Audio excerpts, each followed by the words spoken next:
Hey friends, it's Sandra and welcome to our homestead. Today's video is going to be titled New Beginnings, and we want to welcome you guys back to our homestead. We are the Fowler Family Homestead, and I hope that you guys will enjoy getting to know us once again, reintroducing everybody and giving you guys an update on what all we've been up to over the last few months. As you can see, it's January and we still have a significant amount of snow still on the ground. Not on the driveway, obviously. Hey, what's your name? Audie. Audie? What's your middle name? Is your name Autumn Joy? How old are you? Big. Big? Can you show me this many fingers? Autumn Joy. What's your favorite color? This one? What color? You like pink or purple? Or green or blue? Purple. Purple. What's your favorite animal? Purple. Purple. What's your favorite animal? Do you like cows or horses or chickens? Horses. Horses. Big purple ones. Purple horses? Okay. What's your name? Abigail. Abigail. How old are you? 7. You're 7? 8. 9. How many fingers? 1, 2, 3, 4, 5. Okay, how old are you? 5. 5. When was your birthday? Was your birthday yesterday? Yeah. What's your favorite color? Pink. Pink. What's your favorite animal? Horse. Horse. I like pawpaws. Cows. Cows. Do you like living on a homestead? Mm-hmm. And me. Do you like living on a homestead? God. And I like God. You like God? Good. I like God too. You like God too? Good. What's your name? Aaron. What is your favorite color? Blue and orange. And Red. how old are you? 6. 6. What is your favorite animal? Grill. A what? Grill. A grill? I mean, a horse. A horse? Gosh, all of you guys like horses. What do you like living on a homestead? Yeah. What's your favorite part about living on a homestead? Being with each other and planting. Yeah, those are good things. And I like being the seeds. Yeah. What is your name? Amelia. And how old are you? 8. What is your favorite color? Purple. What is your favorite animal? Cows and horses. Milk cows. And what do you like about living on a homestead? I like being taken, and I like butchering chickens. Butchering chickens, yeah, that's fun. And I like getting the stuff out of the garden together. Yeah. Carson. What is your name? Alyssa. How old are you? 10. What is your favorite color? Teal. What's your favorite animal? Cats and cows and horses. I can pick. And what is your favorite thing about living on a homestead? Seeing the pretty views. Seeing the pretty views? But you can see pretty views anywhere. I know, but not anywhere. Well, what's your favorite thing about living here? What's your favorite thing about homesteading? Like working. Like anything, as far as homesteading goes. So yeah. I like kind of. doing the chickens. Say it again. I like doing the chickens. Is that all? No, I can't think of any more. Okay. Hello, sir. Hello. What is your name? Andrew. How old are you? I'm 12. And what is your favorite color? Black. And blue. You're so weird. Black. But black is a bunch of colors. The phone case, Your hat. my shoes, my gloves, my hat. What is your favorite animal? I'm just gonna say grizzly bear and moose. A grizzly bear and a moose. And what is your favorite thing about homesteading? I like milking. I like being out in the country like I always been. Country is my favorite place. And I kind of like having to cook stuff. A lot. Milking a cow, wood cook stove, living out in the country. Yep. Awesome. Another update on our homestead is Miss Lily should be calving here soon, which we are so excited about. We have been buying store-bought milk for probably the last 6 months. We did this last time. This will be our second baby from Lily. The last calf that we had with Lily, we had Maggie 2 Decembers ago. And her milk lasted quite a bit, but Lily, going from last calving, she loses her milk about 6 months before she calves. So really sucks for us because we run totally out of milk for that 6 months. This next go about will be a lot different though, because Maggie is pregnant and she will be calving just a couple weeks after Lil does, depending on when Lily has her calf. Maggie's due February 15th. And Lil's showing all the signs to be calving here anytime.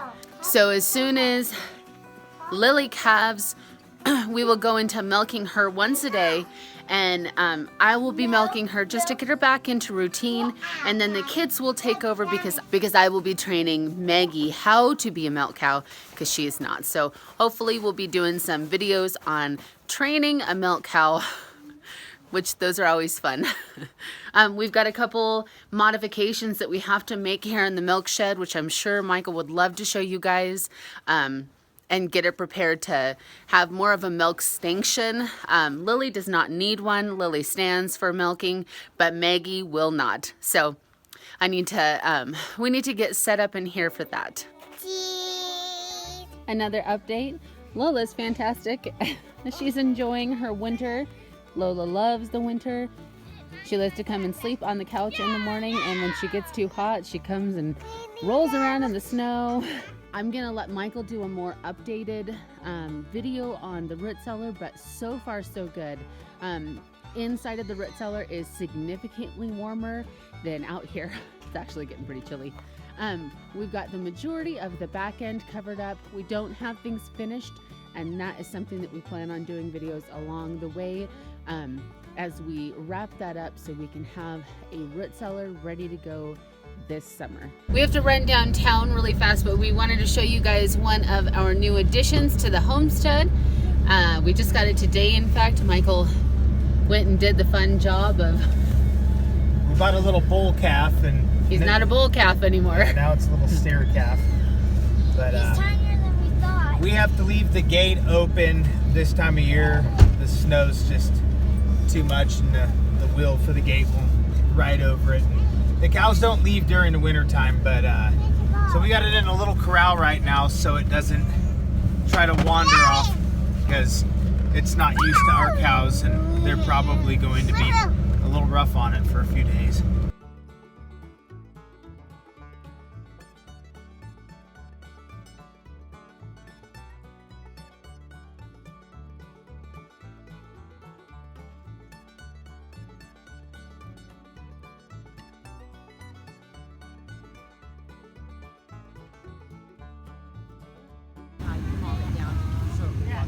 So this little guy is from the same dad as our calves from our other cows. In fact, Maggie and Lily are pregnant with the dad too. It's our neighbor's bull. Anyway, so this is burger or roast or T-bone or one of those names. We're not going to keep him for anything else. He's gonna be food. So trying to look at him in that fashion and not saying, oh, he's just so cute.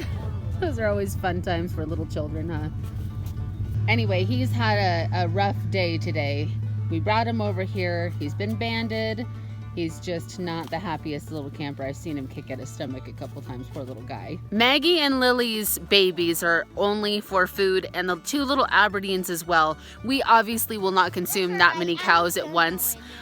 So we will be selling some of those, which will be a huge blessing. The first little bit of income that we'll have from our homestead if everything goes as planned. Yeah, willing. Look at this cowboy. I like it being right here. A strong little booger. Well, yeah, and he's very upset. He's had a rough day. Well, I think he's more scared. Well, he's terrified. We just brought him over here. He doesn't know us at all. He's a pretty cute calf, though. He is cute. He looks like a lot like his dad. I don't think that the bull's over here right now, but that's, well, he might be right over there. Where are they? Right over there. That's one of the siblings right there. He might be over in that little bunch. I'm not sure. But the bull hopped over here at some point when Maggie and Lily were going to be calving, and then he came back, or when he got them pregnant, when he got them bred, and then he came back over here a little bit later and got the rest of our cows pregnant. But Annabelle got pregnant by the gentleman that we got this little calf from. He had a bull for a little bit. She got bred by him. So everybody's bred. All the cows are bred, which is a huge blessing. Bucketing water out of the creek because the faucet down here is frozen. Since it's winter time. We don't have any water troughs down here ever. The cows just drink out of the creek. The cows just drink out of the creek, but with him being in here, we just have to bucket the water up. We have to bust the creek open. Yeah, a lot of times we have to bust the creek open because it gets so cold. Huh? Why can't we just let him go? The thing's open. Huh? Walk out there, the trail's open, show them the creek. Why are you in the creek? I am filling up with my Yeah. We got a good 2.5 foot of solid ice. It is. Slowing the creek down a lot. Yeah, I bet. That spot used to be about this deep. Certain spots the deepest. Right here, this deep. And it's filled with ice. A little bit fuller, like scoop. It was a really cold winter this year. We were in the negatives for a good week. And before that, it was in the low temperatures, and it is just cold. So this is what Michael has had to keep open this whole time so our cows could drink water. So can a baby calf. Maggie has to put her good on her knees, and then over there she has to lift her feet up. Oh, no And kidding. she has to drink water. And I think that's for all of them. Probably. And the calves probably Because hardly it's- get drink. Doesn't it look like it's This is, this slopes down to ground level right here. And this is actually, the creek starts about here. So this is all what normally is creek bed. And the whole thing. The only spot that's open, which I found out the hard way, down underneath that tree that I just showed you, we have a little tiny waterfall. And we walked over there the other day, the children and I went through the ice. Thankfully, I had boots on, even though my boot had a hole in it. So we had to go home pretty quick, but it was pretty comical. It has been a while since we've done a video, and so we wanted to reintroduce ourselves because we have some new faces around here, and it's just been a long time since we've done a video. So I'm Sandra, I'm 35, and this is my husband, Michael. He's 36, almost 37, because you're old man. Yeah. We set out to homestead about 3 years ago. We've been homesteading longer, but we'd really just decided to commit to it 3 years ago and get out of debt. We bought 40 acres in Eastern Washington, and we've been really trying to live a more self-sustainable lifestyle. Some of the ways we're trying to be self-sustainable is to grow at least the majority of our own vegetables. We already have the meat part down. We pretty well provide all our own meat in the way of beef and chicken and now turkey. And we would like to kind of expand that a little bit. Milk products. Making our own milk products. And eventually we would like to just do more with our milk, expand our cheeses.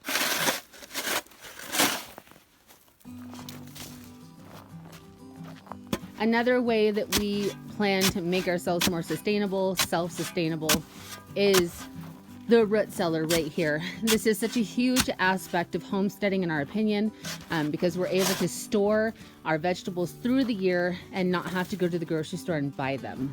Michael was going to show you the root cellar, so as soon as he gets done shoveling snow out of the way, we'll show you the little bit of work that he's gotten done, which is a lot of bit of work. We still have some to go, but Yeah, I went to work for a few months, so all the projects have been kind of delayed, and we've been just maintaining the cows and the chickens and keeping everything alive, and kind of put everything else on hold. So it's time to pick that back up so that we can get ready for spring, and these projects can be done by, like this project here is obviously something that needs to be done by fall. Actually earlier, because we're going to be storing grains in here. Which we have a future video coming up about grains and how we plan on storing them, so it'll be great. And our goal is really not so much to get off grid right at the moment, or to you know, to do anything fancy. It's to just provide everything we have for ourselves, and kind of simply be able to live off grid if we need to, without a bunch of fancy stuff that can't be replaced if anything were to happen. Little House on the Prairie style. Yeah, pretty much.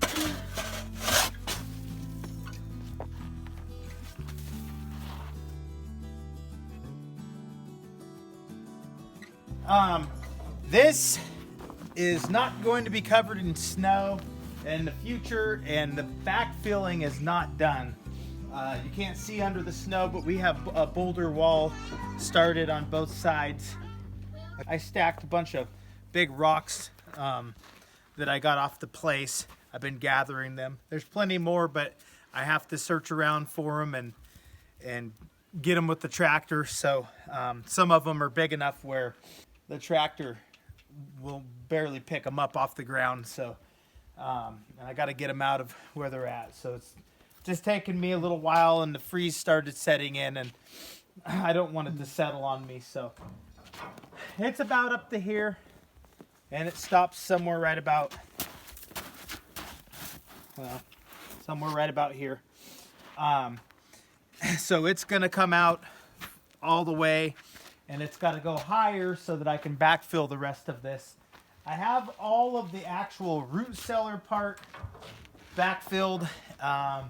I have about 6 feet of dirt over it, and it's amazing how much warmer it is in there right now than it is out here. It makes a 8 by 12, makes an 8 by 12 room back there, and we've separated it so there's a little buffer zone.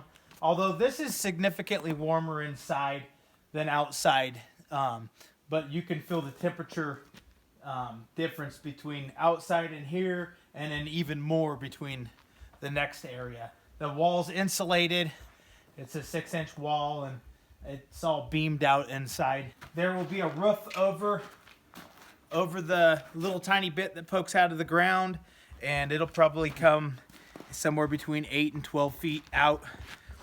We'll be doing that before fall, and I'll probably insulate the inside. In fact, I know I'll insulate the inside. I'm gonna go ahead and stud this out. I got beams that I put in, a beam over the top here, but I'll finish studding it out, and I'll do some spray foam. I did leave the original vents because this part's gonna be out of the ground. It's got plastic guards on the outside so water doesn't come in, and we have a propane freezer here, and we'll store our propane out under the roof. I have a repurposed cabinet that I've already cut down, a lower cabinet with a butcher block top that I got out of a garage I tore down and salvaged the material. Actually, some of that material will be used on the greenhouse. And this wall right here, actually.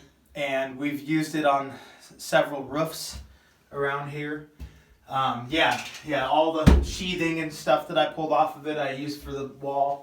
Michael cut all the beams and everything with the sawmill, and then that door was here when we bought the place, right? Yeah. So there's been a lot of stuff that we haven't had to go and purchase necessarily. And it's a good insulated door. I have the upper cabinet that came with that lower that I got to cut down, and I'm going to stud and insulate this wall before I put the cabinets in. That's why there's a few things that I want to do right.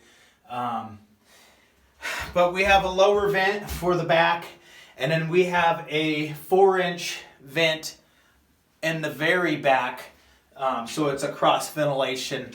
It's all the way up top, and we just used a bulkhead fitting for that. Once this wall's studded out, we'll probably have a bunch of hooks and you can hang things here. But this is just kind of a transition room. And the reason why we're keeping this freezer in here is because it's more efficient on propane to have it in a cooler place. And since our summers do get warmer, it makes more sense to have it in here. We might not use as much propane. And this is the root cellar. Warmer in here. And Sure. this is all going to be shelves, every bit of it. We're going to have 2-foot shelves on each side, and we'll have a good 4-foot walkway. And the back, we will probably just do shelves up high, 2 shelves maybe, because we're going to start storing our wheat berries in 55-gallon drums in here. This is it. We'll have this finished. We'll be doing videos on this too, showing you guys the process. It's a little harder to video in here because I have to stand out here to be able to really get the video. So we'll get some lighting in here. We need to get a little bit of lighting that we can use when we're in here. But I'm repurposing all these 2x4s. This was also from that same garage, and I just gotta plane some lumber for the shelves, and we will definitely try to get this done pretty quick. It never condensated at all. I've come in here multiple times this winter, and it just doesn't seem to condensate back here. And I mean, the fall rains, it also didn't, and it was just freshly backfilled. So I think we're going to be okay here. All right, that is going to wrap it up for this video. I hope that you guys enjoyed this little update. I hope that you guys are excited to see future videos. We have planned on doing 2 videos a week. We will be uploading on Sunday and Wednesday. So guys, stay tuned for that. Set your notifications on so you guys don't miss future videos from us. And we will catch you guys in our next one. Blessings and happy homesteading. Bye.